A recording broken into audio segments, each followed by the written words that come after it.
Le ponemos la lupa a estas dos modificaciones aprobadas en el Congreso.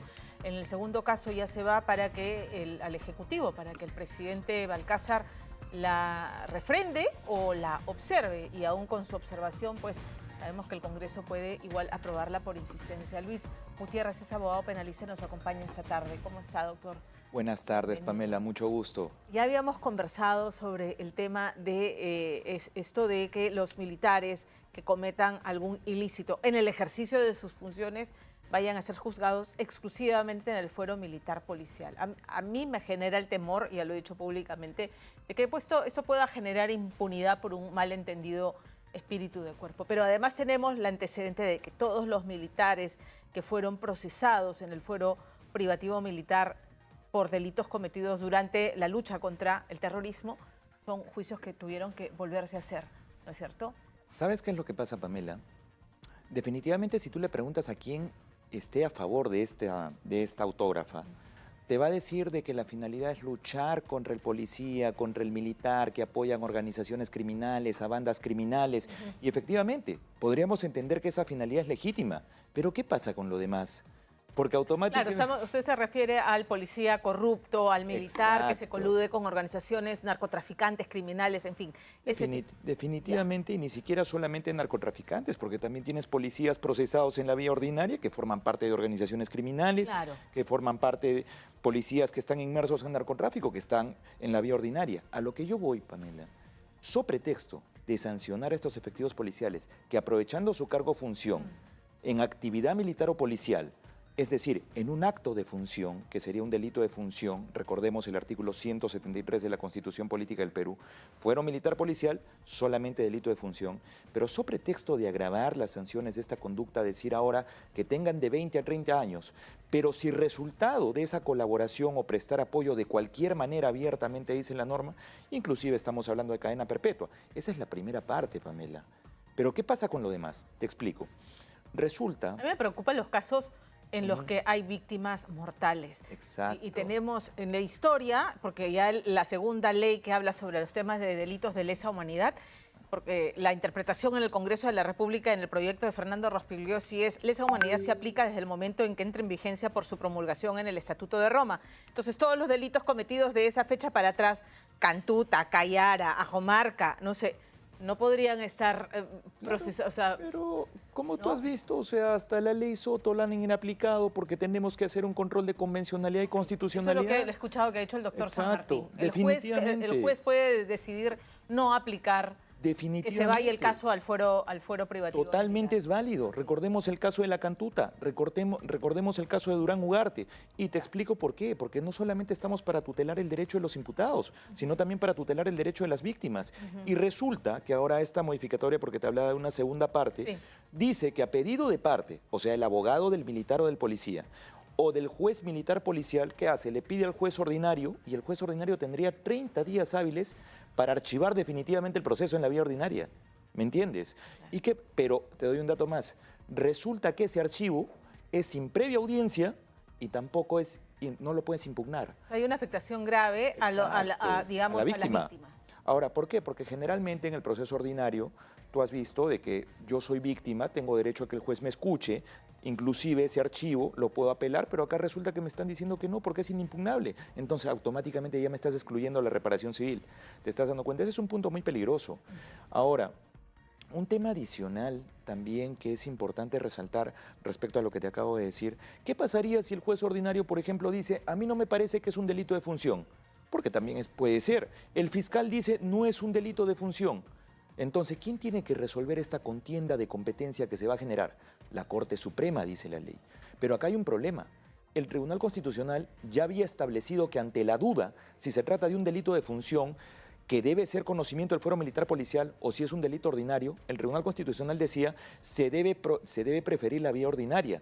Ahora la ley viene y dice, ante la duda, por si acaso, vamos a pedir el fuero militar policial. ¿Y dónde está la duda, Pamela?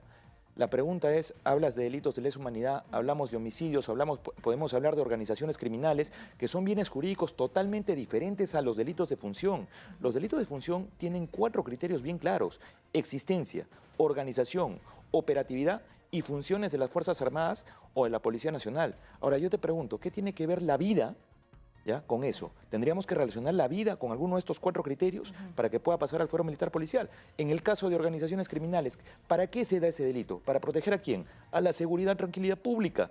Ahora, ¿qué hacemos hablando al otro lado en el fuero militar policial de organizaciones criminales? Si estos son bienes jurídicos comunes, Claro. ¿me entiendes? Ese es un contrasentido. Ahora, y te doy un dato más, esto es importante que se sepa. Ahora, no solamente estamos hablando de delitos de función, no importa si el policía está en estado de emergencia, si está en investigación, si está en cualquier tipo de acción militar o policial, automáticamente pareciera que eso es como una llave abierta para que entendamos que todo puede pasar. Pero ahí está el límite. Esa es la preocupación, ¿no? O sea, por ejemplo, las víctimas mortales durante las marchas en contra del gobierno de Dina Boluarte, son más de 50. Entonces, el uso y abuso del uso de la fuerza, que es exclusivamente dominio del Estado y de sus Fuerzas Armadas y la policía, que pasen ahora a formar parte de un proceso en el fuero privativo militar en el que se entiende que estaban obviamente reprimiendo protestas violentas y que, bueno, son cosas que pasan, o sea, que puede ser esa la interpretación. Imagínate, inclusive la ley, ¿sabes qué O sea, te es dice? como, la sensación es que como que se les da la llave para decir, estabas ejerciendo o sea, estabas cumpliendo tu función y eso fue lo que pasó. Como... ¿Sabes qué pasa? Imagínate que yo sea un policía, imagínate derivado de ese caso que estoy con prisión preventiva, ¿correcto? ¿Ya qué pasa si mi caso pasa al fuero militar policial? Ya no tengo prisión preventiva. Ya no hay medida coercitiva. Imagínate, más grave, que yo tengo sentencia en primera instancia pero que no está firme. Tranquilo, no te preocupes, anulamos la condena y nos vamos al fuero militar policial. ¿Ya? Entonces, ¿te estás dando cuenta la importancia de definir qué es un delito de función? Porque supuestamente esta modificatoria, ¿qué traía? Definir claramente qué es un delito de función. Claro. El tema es que hemos aclarado. ¿Ya? Entonces, otro punto que es relevante... Entonces, sí se genera, sí es válida la suspicacia de que pueda generar impunidad en los casos en que hayan víctimas mortales. Estás atentando contra el derecho de las víctimas.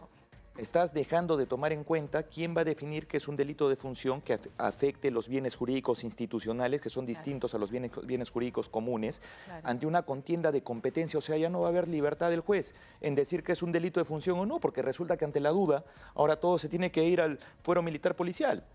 Entonces aquí va a ser clave los jueces que reciban este tipo de denuncias, ¿no es cierto? Por ejemplo, pongo el ejemplo nuevamente, los familiares de las víctimas de las marchas y protestas contra el gobierno de Dina Boluarte. El juez recibe el caso y decide no aplicar la ley y continuar él viendo la causa.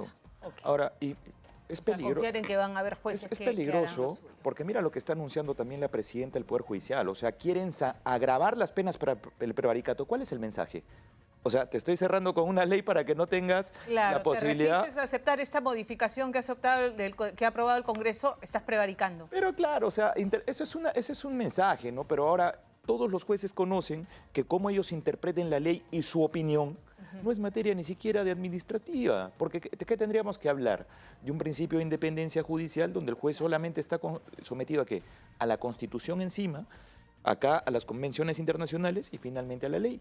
Por eso te decía, se pueden aplicar tranquilamente, justificando, como te dije, la Cantuta, Durán Ugarte, etcétera, porque tenemos que tutelar también los derechos de las víctimas. Tenemos 2 minutos, 1 minuto. Claro. No quiero dejar de pasar el tema de la figura de lesa humanidad. No es que sea, entiendo, delito de lesa humanidad, sino que lesa humanidad es el paraguas por donde se subsumen, por ejemplo, el asesinato, la tortura, la violación, ¿correcto? Claro. Ya, esos son los delitos. Y yo tenía entendido que, independientemente que el Estatuto de Roma haya declarado que se crea la figura de lesa humanidad en el año 2000, antes o después, pero nunca prescriben esos delitos, ¿no es cierto? Claro, o sea, el tema está... ¿Cuál cree que es la pretensión de esta norma?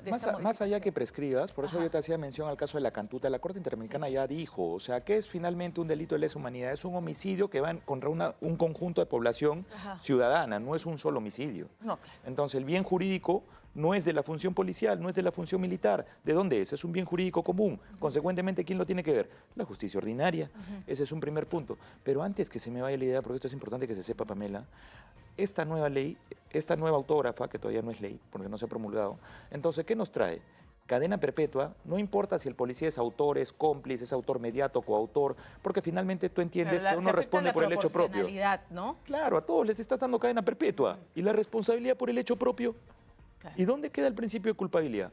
Entonces, definitivamente hay muchas observaciones y mucho que hablar sobre esto, pero cerrando el tema con lo de lesa humanidad, donde la Corte Interamericana de Derechos Humanos ya dijo que esto es de la justicia ordinaria, donde el Tribunal Constitucional ya dijo que ante la duda se va a la justicia ordinaria porque son bienes jurídicos comunes, ¿cómo podemos imponer que no sea impugnable? ¿Cómo podemos señalar que le das 30 días hábiles al juez? Claro. Entonces, y finalmente, ¿dónde se va a definir que es un delito de función? Según esta autógrafa, en la Corte Suprema. Pero estableciendo que ante la duda, ¿qué debes preferir? El fuero militar policial. Y eso es totalmente absurdo. Okay. Bueno, siempre confiar en que el próximo Congreso, la próxima conformación parlamentaria pudiera revisarla, mejorarla y no... Está bien, o sea, que no se genere impunidad, que eso es. Definitivamente, que no se genere impunidad. Si tú les preguntas a quienes están a favor, te van a decir que no se puede procesar 2 veces. Pero ne bis in idem nada tiene que ver con todo lo que te acabo de explicar. De acuerdo. Muchas gracias. A usted, doctor, por estar con nosotros esta tarde y nosotros ya nos despedimos. Nos vemos mañana a la 1 en punto aquí en Contacto. Buenas tardes.